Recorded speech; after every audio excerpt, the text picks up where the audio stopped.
రైతుల సంక్షేమానికి రాష్ట్ర ప్రభుత్వం పెద్దపీట వేస్తోందని మాజీ ఎంపీ అభ్యర్థి ఆత్రం సుగుణ పేర్కొన్నారు.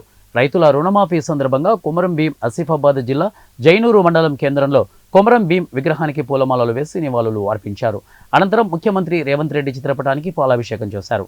ఈ సందర్భంగా తొలి విడతగా 1,00,000 వరకు ఉన్న రైతు రుణాలు వారి బ్యాంకు ఖాతాల్లో జమ అవుతున్నాయని ఆమె అన్నారు.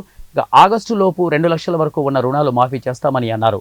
వరంగల్ డిక్లరేషన్ సభలో కాంగ్రెస్ పార్టీ అగ్రనేత రాహుల్ గాంధీ ముఖ్యమంత్రి రేవంత్ రెడ్డి రైతులకు ఇచ్చిన హామీ మేరకు రుణమాఫీ చేయడం జరుగుతోందని తెలిపారు.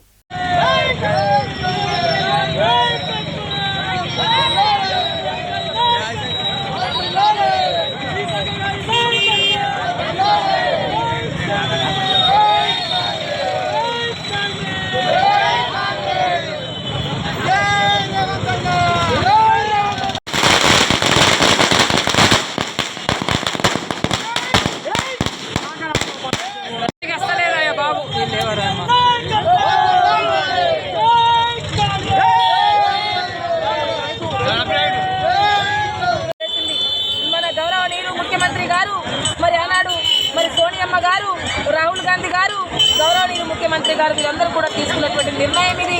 అందుకనే ఈరోజు శుభదినంగా మనం భావిస్తున్నాం. రైతులకు రుణమాఫీ ఇవ్వడం అనేది చాలా సంతోషంగా ఉంది. అందుకనే ఈరోజు ఇప్పుడు 1,00,000 రూపాయల రుణమాఫీ ఈ నెల ఎండింగ్లో 1,50,000 ఆగస్టు 15 లోపు 2 లక్షల రుణమాఫీ మేము చేయబోతున్నాం. రైతులు ఎల్లవేళలా సుఖ సంతోషాలతో ఉండాలి. ప్రతి ఒక్క రైతులు అనుకుంటున్నారు కొంతమంది రేషన్ కార్డు లేదు, రేషన్ కార్డు తోటి అనుసంధానం ఉన్నదనేసి. అది తప్పు, అదేం లేదు. రేషన్ కార్డు ఉన్నా లేకున్నా తప్పకుండా రుణమాఫీ అవుతుంది. అదేవిధంగా పోడు వ్యవసాయం చేసుకున్నటువంటి ఇక్కడ దాదాపుగా అందరు ఆదివాసీ రైతులు ఎక్కువగా ఉన్నారు.